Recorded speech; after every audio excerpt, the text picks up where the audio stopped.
Então, boa tarde. Em primeiro lugar, eu queria agradecer à organização e à Inês o convite que me fez para eu estar a falar aqui deste tema, que eu acredito que seja um tema bastante desafiante para todas as pessoas que têm displasia. Desafiante porque o experimentam e desafiante porque muitas vezes cá não sabem o que é que hão de fazer. Se eu perguntasse às pessoas que estão aqui presentes com displasia, porque é que elas têm displasia, quando eu tenho a certeza que iriam-me vocês enumerar uma série de situações. Eu estive a pesquisar na literatura a dor nas displasias ósseas e, de facto, aquilo que se constata é que há pouca literatura sobre a experiência de dor nas displasias ósseas, nomeadamente tudo o que diz respeito à avaliação multidimensional da dor, mas também é reconhecido que é uma experiência que é muito comum, tanto nas crianças como nos adultos, que de facto pode interferir e às vezes de uma forma significativa na vida do dia-a-dia e por isso pode afetar a qualidade de vida, nomeadamente na parte física. Alguns estudos apontam para uma prevalência de dor crónica em 70% das pessoas com displasia óssea em idade adulta. E depois também, como existem poucos estudos que analisam sobre a dor nas displasias, também há poucos estudos que analisam a eficácia de vários tipos de intervenções, tanto na dor aguda como na dor crónica, nas displasias.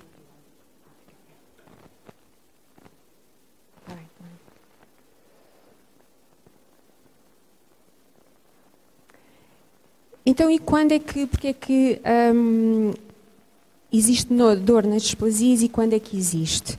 Temos duas situações distintas, a dor aguda e a dor recorrente ou crónica.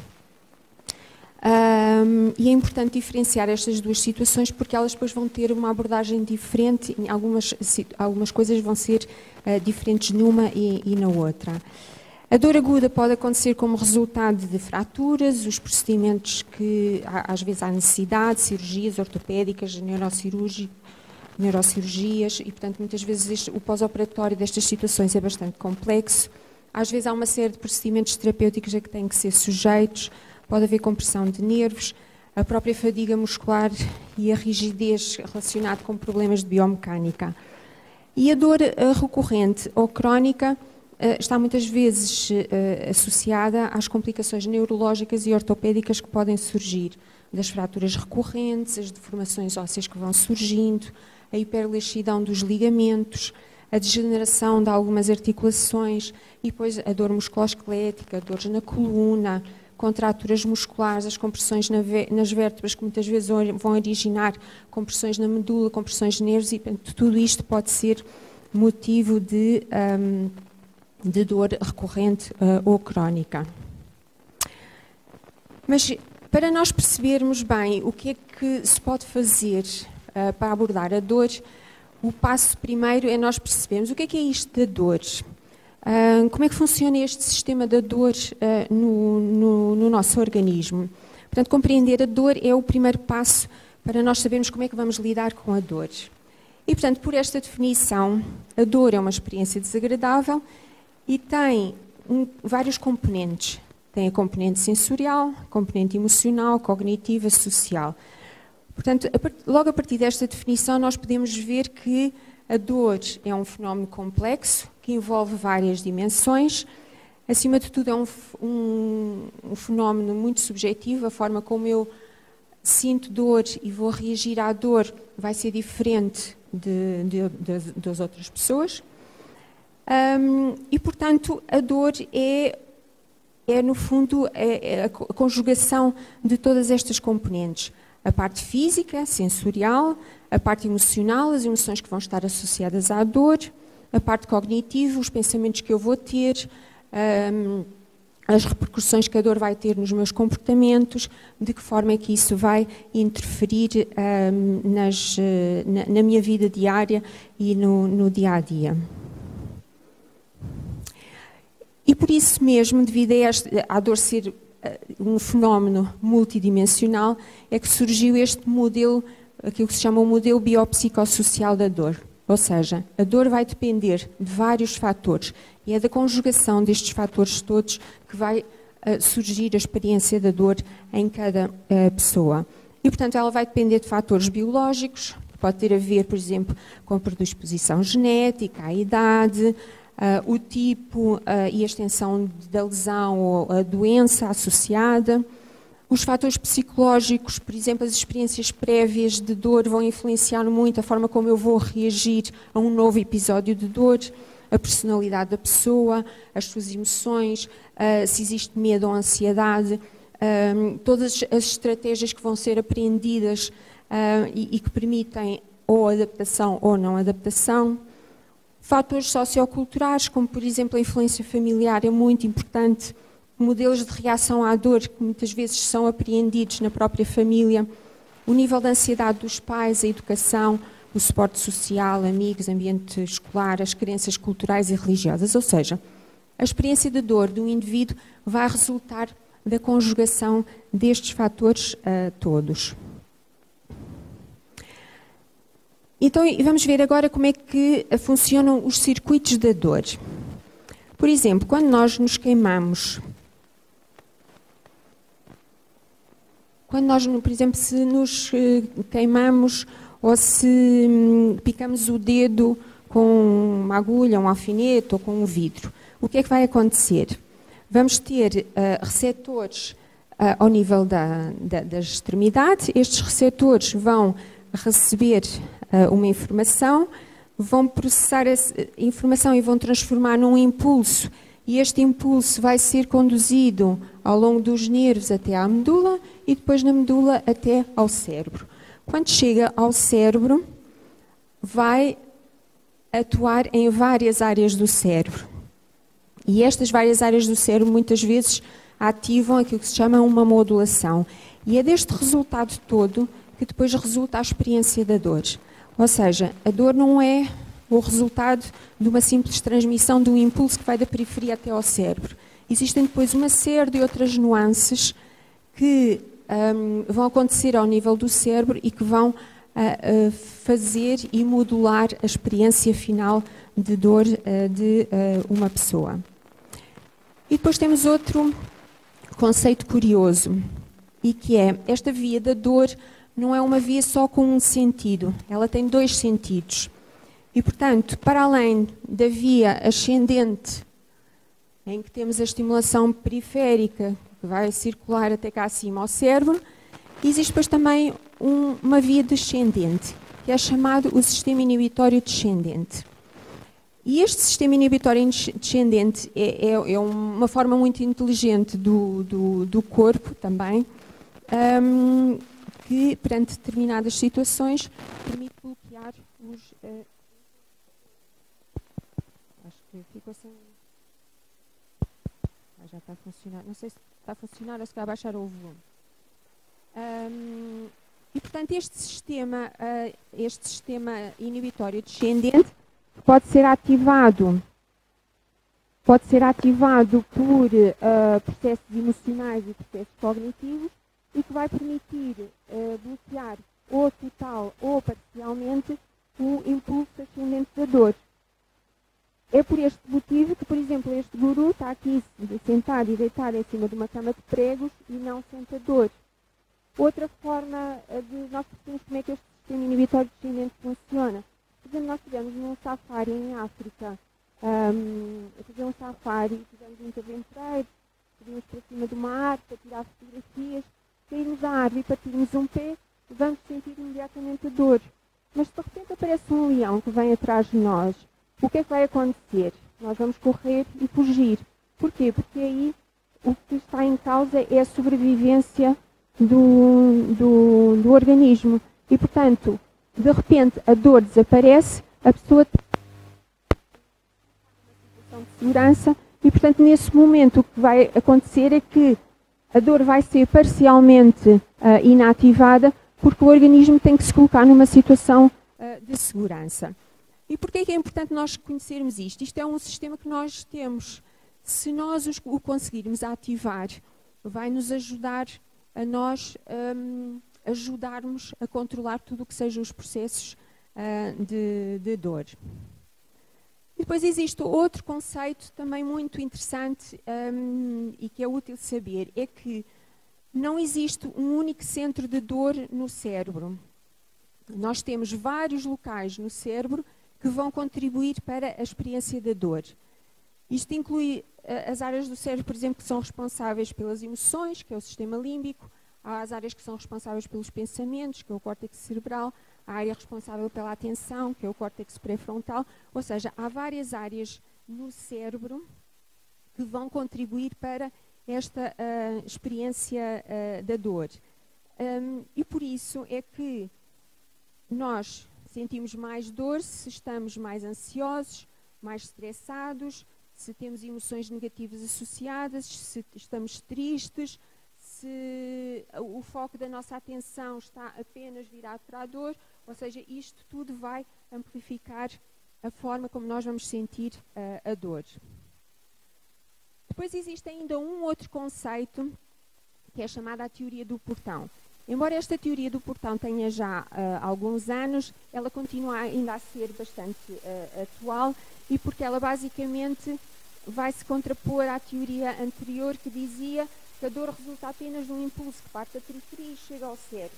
E, portanto, quanto maior for o estímulo, maior a dor, quanto menor for o estímulo, menor a dor. Com essa ideia, nós havíamos de pensar, nos picarmos com um alfinete, vamos ter um determinado dor, se cortarmos o dedo com uma faca, o estímulo é maior e, portanto, a dor vai ser maior. Mas isto, na prática, o que se verifica não é exatamente isso. Ou seja, é como se existisse neste sistema da dor um portão e este portão pode barrar a passagem dos impulsos da dor que vão chegar ao cérebro. E, consoante o portão esteja fechado ou aberto, assim vão passar os estímulos. O portão pode estar aberto e pode estar mais ou menos aberto e, consoante mais ou menos aberto ele estiver, mais impulsos vão passar para o cérebro. E então, como é que nós podemos aprender a fechar este portão? Há uma série de intervenções que podem ser feitas e que permitem ajudar a fechar este portão. Uma delas é através da estimulação periférica, estimulação periférica de toque, portanto vai ajudar a ativar outras fibras e outros receptores que não são os que estão associados à dor. Por exemplo, quando nós batemos com o cotovelo, temos dor e a nossa reação imediata é vamos lá esfregar. Este esfregar o sítio onde nós nos magoamos vai ativar vias que não são as vias da dor e, portanto, vai ajudar a fechar o portão para que a nossa sensação de dor diminua. E, portanto, a estimulação destes impulsos, portanto, a utilização desta estimulação periférica para reduzir o impulso de dor pode ser feita, por exemplo, através do toque, através da massagem, a aplicação de calor ou de frio, por exemplo. E depois temos outra forma de fechar o portão, que é através do, como eu já falei, o sistema inibitório descendente. E, portanto, este sistema inibitório descendente também é uma forma de nós fecharmos mais ou menos o portão. E como é que nós podemos ativar este sistema? Através de técnicas de distração, de imagética, exercícios de relaxamento, a hipnose. Esta é parcialmente uma justificação porque é que o beijinho da mãe vai aliviar o dói-dói quando a criança se magoa. Porque a mãe vai, através da sugestão hipnótica, ativar a via inibitória descendente da criança.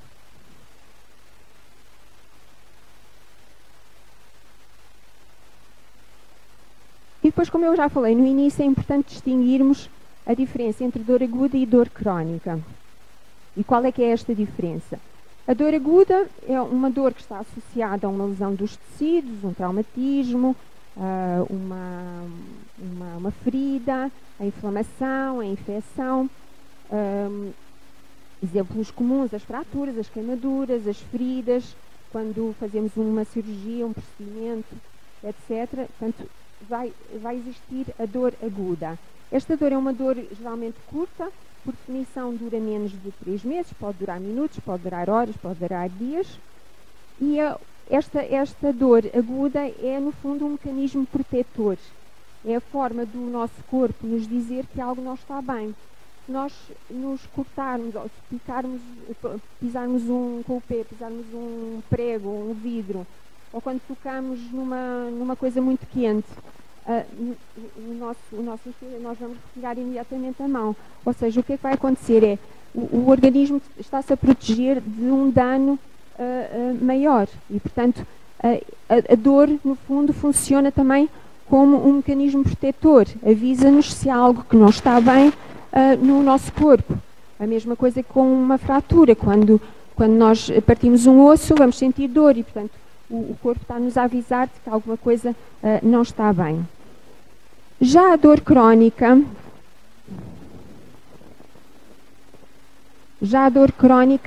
funciona de uma forma diferente e ela tem que ser vista e interpretada de uma forma diferente da dor aguda.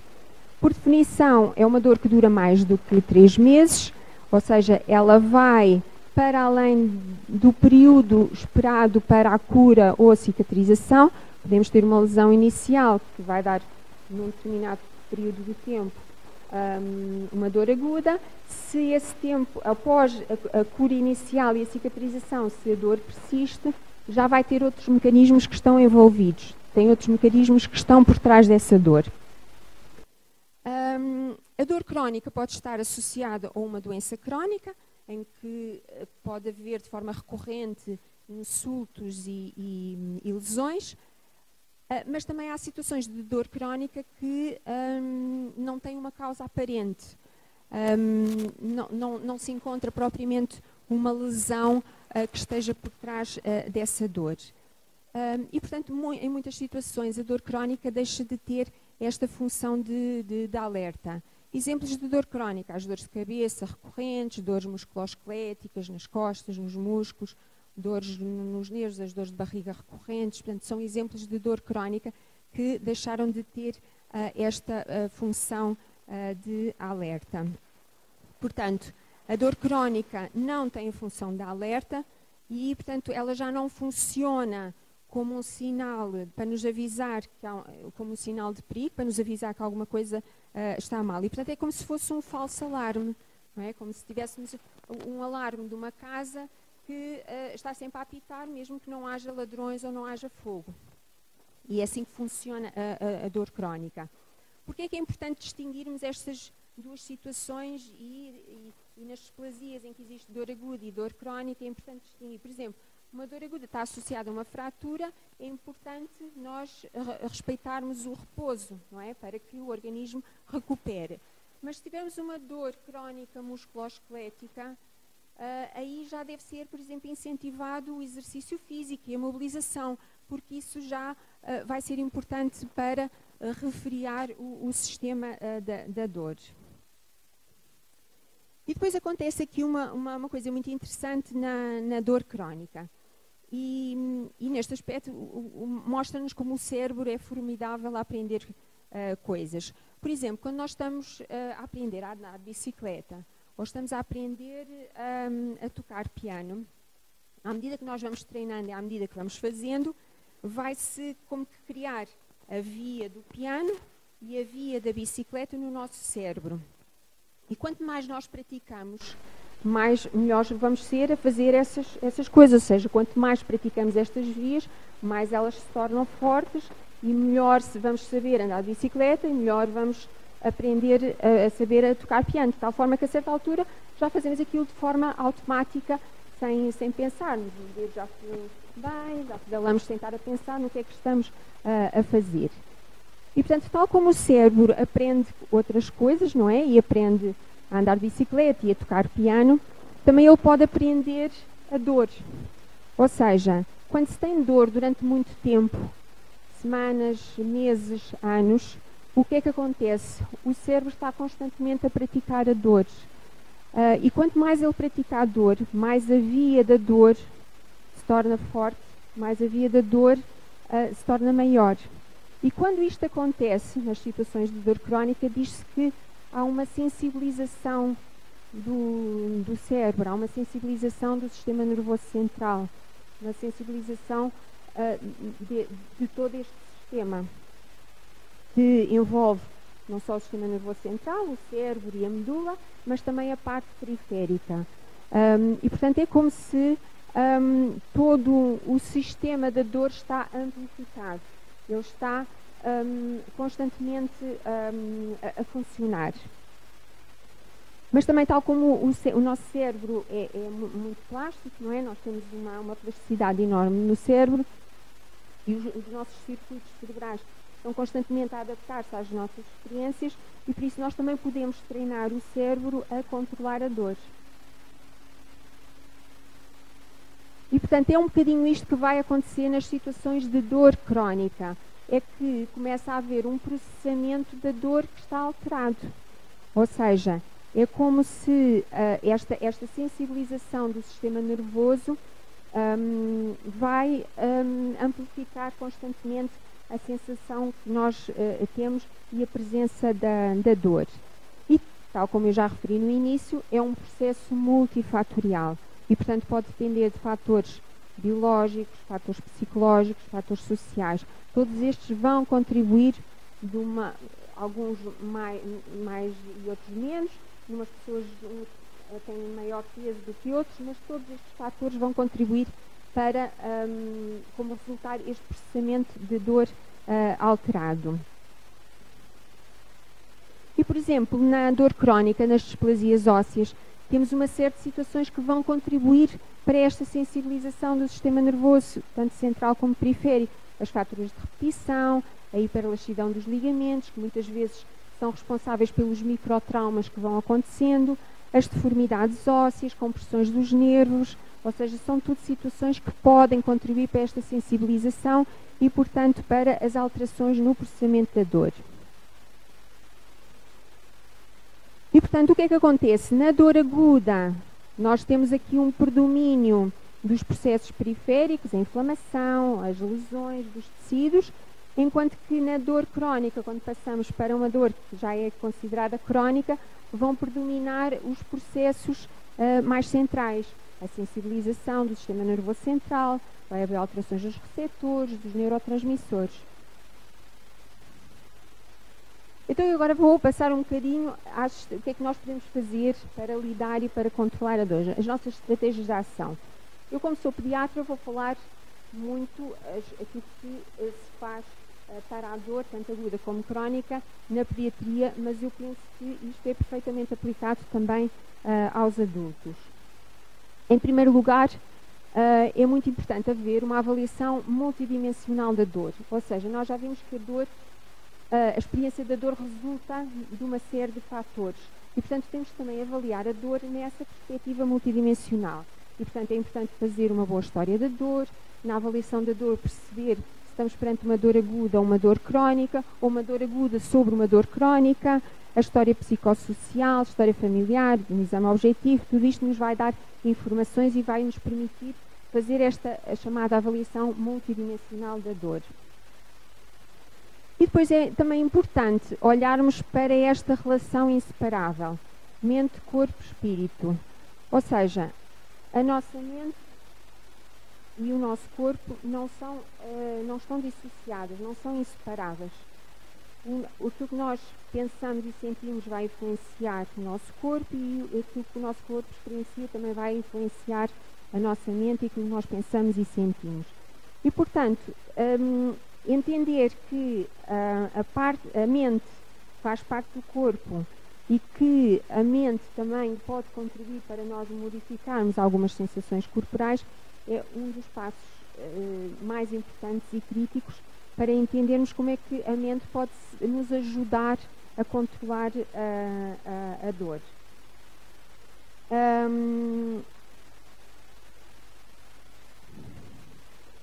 E, portanto, não esquecer que a experiência de dor resulta da interação de vários fatores, como eu já disse, e, portanto, torna-se lógico que a abordagem da dor, que deve assentar neste modelo biopsicossocial, para uma correta abordagem da dor, tem que fazer parte de todas estas intervenções. Intervenções farmacológicas, intervenções físicas e intervenções psicológicas. Há bocadinho, como o Sérgio estava a dizer, não basta um medicamento para resolvermos a questão. aqui também não basta um analgésico para nós resolvermos os problemas. Temos que integrar todas as outras intervenções e os outros domínios das intervenções que nós podemos fazer. E eu, na dor crónica, ainda incluía neste puzzle aquilo que se chamam agora as terapias integrativas, ou seja, juntar tudo e vamos buscar elementos das várias áreas e vamos utilizá-los em conjunto, associados. E só assim é que nós vamos conseguir ter e optimizar o controle da dor. Portanto, a abordagem da dor deve incluir sempre intervenções farmacológicas e não farmacológicas, enquanto que na dor aguda vão dar mais destaque às intervenções farmacológicas, aos fármacos analgésicos. Já na dor crónica, estes têm menos peso e temos que dar mais relevância às intervenções não farmacológicas. Então, passando agora um bocadinho o que é que nós podemos fazer. Dor aguda nas displasias. Se temos, por exemplo, uma cirurgia ou uma fratura, o que é que nós podemos fazer? Fármacos analgésicos. Os fármacos analgésicos vão ser ajustados ao tipo de dor e ao tipo de intervenção que foi feita. Uma intervenção neurocirúrgica ou uma grande intervenção ortopédica, se calhar dá mais dor do que se nós fizermos uma sutura de um corte que tínhamos feito quando caímos. E, portanto, os fármacos têm que se adaptar ao tipo de dor. Quanto maior for a dor, mais potentes têm que ser os fármacos que nós vamos utilizar. E, por exemplo, há determinadas técnicas analgésicas que podem ser utilizadas nas cirurgias, como as epidurais, os bloqueios periféricos, que também podem ajudar muito para o controle da dor. O que é importante é haver um plano terapêutico da dor, e este plano terapêutico da dor pode muitas vezes ser discutido com a equipa médica quando, por exemplo, as cirurgias são programadas. Tudo que sejam cirurgias eletivas, pode haver estabelecer-se um plano terapêutico para a dor. E que intervenções não farmacológicas nós podemos utilizar, por exemplo, na dor aguda? É muito importante a explicação, explicar à criança ou à pessoa os procedimentos, as cirurgias, vai reduzir um bocadinho a ansiedade associada. Portanto, esta explicação pretende reduzir esse stress do desconhecido, essa ansiedade do desconhecido. Explicar como é que o uso dos medicamentos vai ajudar a aliviar a dor, distrair a criança enquanto o analgésico não faz o seu efeito. Em algumas situações, a aplicação de calor ou de frio pode trazer benefícios. O repouso da parte que está lesionada ou que foi intervencionada, mas se calhar a mobilização de outras partes do corpo. A distração é muito importante. Qual é que é o objetivo da distração? É desviar a atenção da criança para a dor. Podemos distrair a criança com conversas temáticas, vídeos, jogos, histórias, pintar, bolinhas de sabão, ouvir uma música, cantar, etc. E depois também exercícios de relaxamento. Estes exercícios de relaxamento podem envolver a respiração, uma viagem para o lugar favorito e até uma massagem pode ajudar a relaxar a criança e a melhorar a dor. E agora na dor crónica. O objetivo na dor crónica das nossas intervenções é desensibilizar o sistema nervoso, ou seja, nós queremos quebrar o ciclo da dor. E, portanto, é como se nós temos um interruptor da dor e queremos reduzir o volume da dor. E nós sabemos que temos que fazer isto integrando a abordagem biopsicossocial. Portanto, nós sabemos que os pensamentos, as emoções, as crenças podem mexer com o volume da dor. Não é? Se nós estivermos ansiosos, se estivermos estressados, se estivermos tristes, com frustração, se tivermos pensamentos negativos em relação à dor, se o nosso cérebro estiver focado só para a dor, tudo isto amplifica a dor e vai aumentar o volume da dor. E, portanto, nós queremos reduzir. O que é que vamos fazer para reduzir este volume da dor? Mais uma vez, vários tipos de intervenções. Temos o nosso puzzle, temos que associar os vários tipos de intervenções. Fisioterapia é muito importante. A fisioterapia aqui é importante não só para prevenir situações que podem até vir a ocasionar dor, como as deformidades ósseas, desvios da coluna, etc., contraturas musculares, mas também a própria fisioterapia é importante para controlar a dor. E, portanto, incluir a fisioterapia, exercícios de fisioterapia, que também podem ser feitos alguns em casa, vai ser um aspecto muito importante para o tratamento de situações de dor crónica. O exercício físico deve ser incentivado. É importante encorajar as crianças em atividades, exercícios físicos, coisas que sejam divertidas e ao mesmo tempo seguras e adequadas à idade da criança. É importante também evitar proteções ou restrições desnecessárias e uma hiperproteção por parte dos pais. Para isso também é importante dar suporte e dar educação às famílias, para que elas tem que haver ali um balanço entre a proteção e o deixar a criança também fazer atividades que sejam benéficas para a saúde dela. Por exemplo, se fazer uma grande caminhada, uma grande ou média caminhada, pode originar dor, utilizar auxiliares de mobilidade. E, portanto, é preferível, em vez de se evitar fazer porque pode originar uma dor, se essa dor não aparece de forma tão intensa, por exemplo, com a utilização de um auxiliar de mobilidade, utiliza-se esse auxiliar de mobilidade, não ter a receio de incorporar esses auxiliares para promover o exercício físico. A terapia ocupacional também é muito importante e sobretudo também nas situações de dor crónica, porque muitas vezes vai permitir esta reeducação sensorial e a desensibilização do sistema nervoso que muitas vezes existe. E depois temos a parte da intervenção psicológica.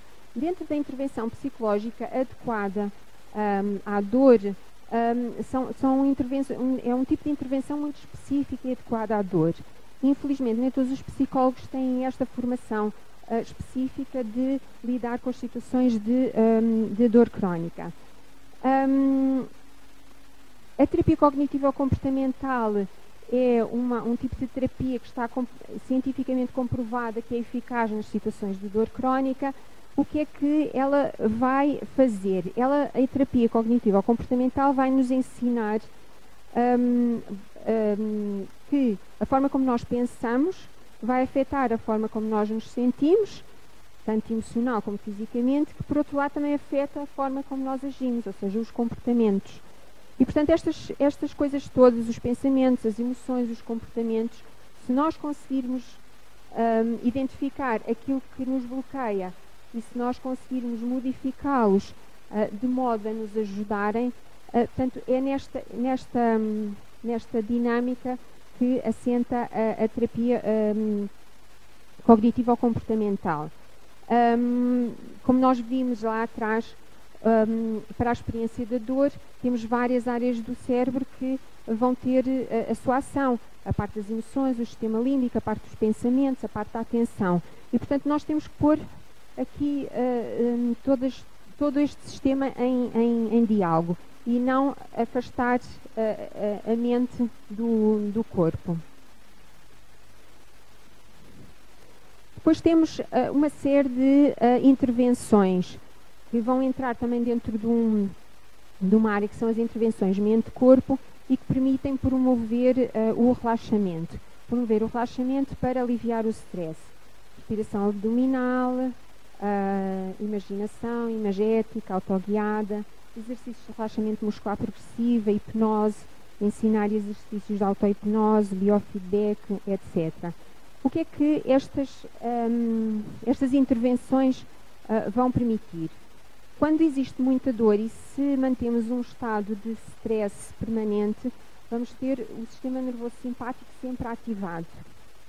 E, portanto, isto vai aumentar o volume da dor.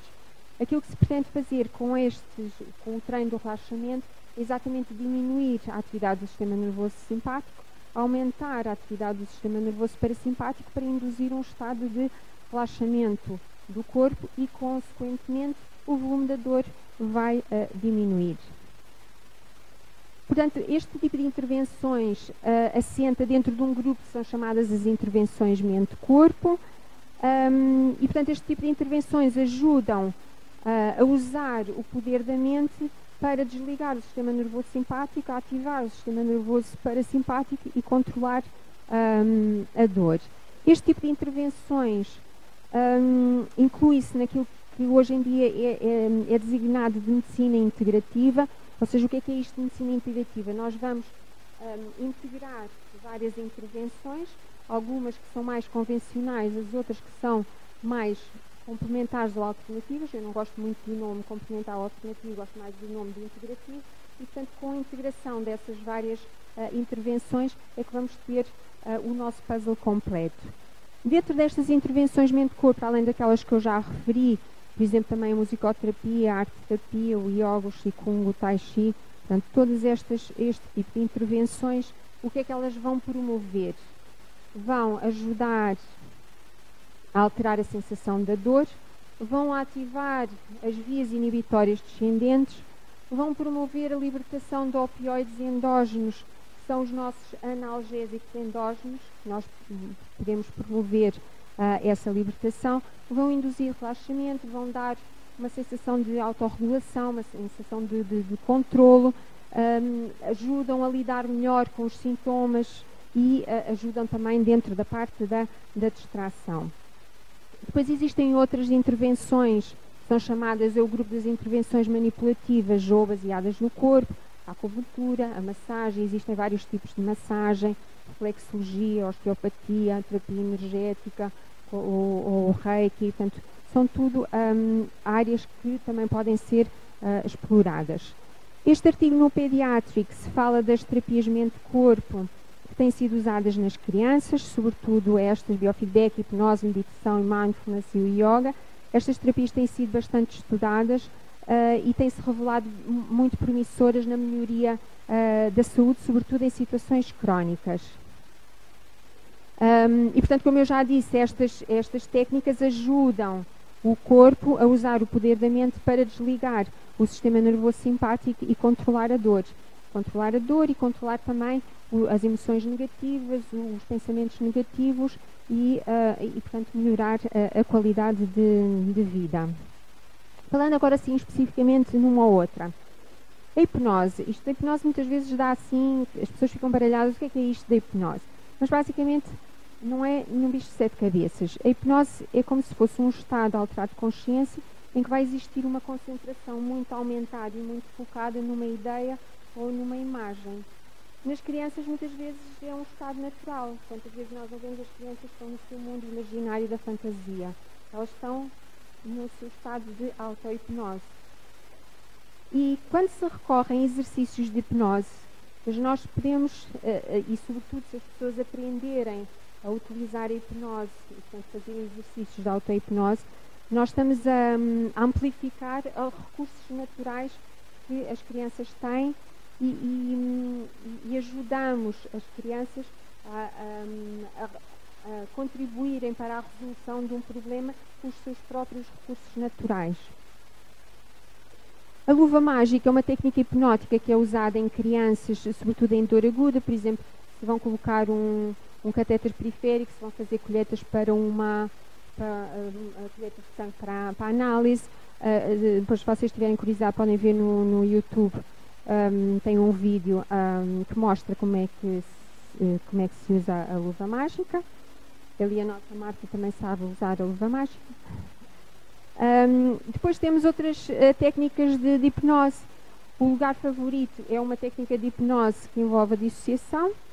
A criança ou a pessoa é convidada a viajar para o seu lugar favorito, ou uma atividade favorita, ou uma história favorita. E, portanto, entra-se na imaginação, tenta-se criar uma experiência usando os 5 sentidos.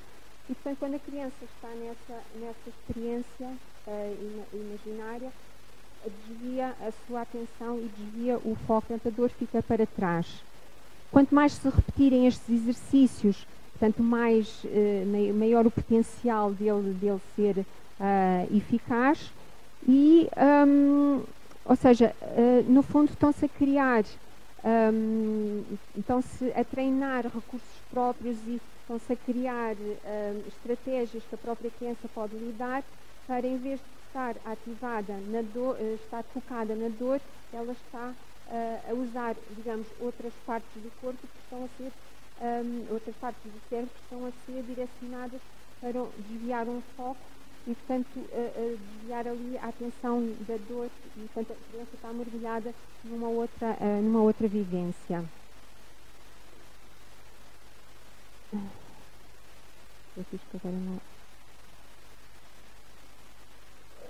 Também já existe evidência científica da eficácia de hipnose em várias situações clínicas, tanto na dor aguda como na dor crónica. E depois a massagem. A massagem, de facto, é uma excelente estratégia não farmacológica para reduzir a dor e o relaxamento. Os efeitos da massagem também têm sido bastante estudados. Ela permite uma série de coisas, nomeadamente o relaxamento, a diminuição da percepção da dor, a diminuição da ansiedade e, acima de tudo, não tem efeitos secundários negativos. O mindfulness. Atualmente ouve-se muito falar do mindfulness e a meditação. Isto também pode ser utilizado para ajudar na melhoria da saúde e, sobretudo, nas situações de dor crónica. No fundo, o mindfulness é uma prática de meditação que se vai traduzir por uma consciência, uma atenção plena no momento presente e sem estar associado ao julgamento. Existe esse propósito intencional de estar focado no momento presente. Foram já desenvolvidos vários programas baseados no mindfulness que têm sido bastante utilizados na prática clínica como terapia complementar numa série de situações, nomeadamente em situações de dor crónica. Por curiosidade, hoje é o Dia Internacional do Mindfulness. Portanto, aplicações, a dor crónica é uma das aplicações deste tipo de intervenção. Também já existe alguma evidência do benefício destes programas em dor crónica, tanto em crianças como em adultos. E depois a respiração. A respiração é uma coisa que está sempre presente, não é? Nós estamos sempre a respirar, portanto a respiração acontece de uma forma inconsciente. Mas se nós a tornarmos também um processo consciente e nos focarmos na respiração e promovermos a realização daquilo que se chama uma respiração abdominal ou diafragmática, este foco na respiração e ampliando a amplitude, portanto, da respiração, também vamos estar a contribuir para o relaxamento e estamos a ativar o sistema nervoso parasimpático. E, portanto, a respiração também é outra técnica que pode ser utilizada tanto na dor aguda como na dor crónica. E, por fim, nas situações de dor crónica é também muito importante tudo isto que está relacionado com aquilo que se chama a normalização da vida diária, ou seja, a criança continuar a ir à escola, continuar a ter os seus momentos de diversão, manter os seus hobbies, conviver com os amigos, sair, etc. A nutrição é muito importante também e uma boa higiene do sono. Promover um sono que seja reparador também é extremamente importante. E, portanto, assim um bocadinho em modo de conclusão, a dor nas displasias ósseas é um problema presente, que pode ser muito importante. Deveria haver, por rotina, sempre a avaliação multidimensional da dor. Eu achei curioso que nas várias consultas que apresentou nos questionários, não há lá, por exemplo, uma consulta de dor, não é? Ou seja, a dor é sempre um problema que fica lá atrás. É importante estabelecerem-se planos terapêuticos da dor, tanto da dor aguda como da dor crónica.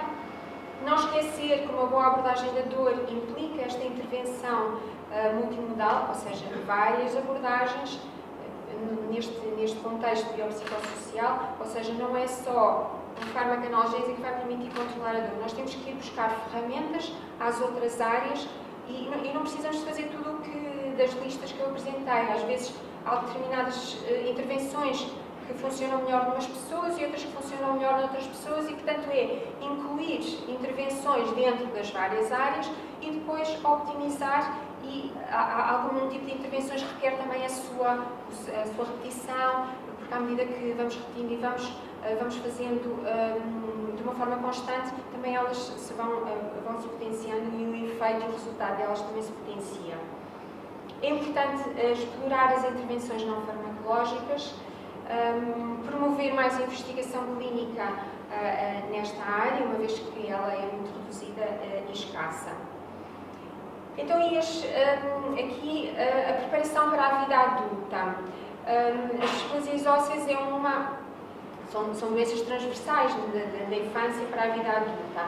Se esta intervenção multimodal for iniciada e for apreendida durante a infância, e aqui os pais vão ter um papel bastante importante, se estas intervenções mente-corpo começarem a ser usadas e sempre integradas juntamente com o tratamento convencional, quanto mais cedo elas forem apreendidas, quanto melhor elas forem incorporadas no dia-a-dia, vamos estar a empoderar aquela pessoa e ela vai estar a utilizar os seus próprios recursos naturais e, portanto, vai usar as próprias capacidades inatas que, se forem apreendidas, vão contribuir para neste caso, um melhor controle da dor e uma melhor saúde no geral.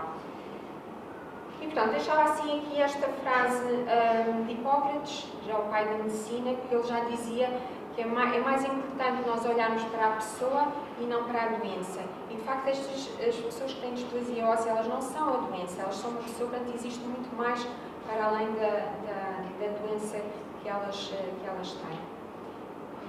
Obrigada.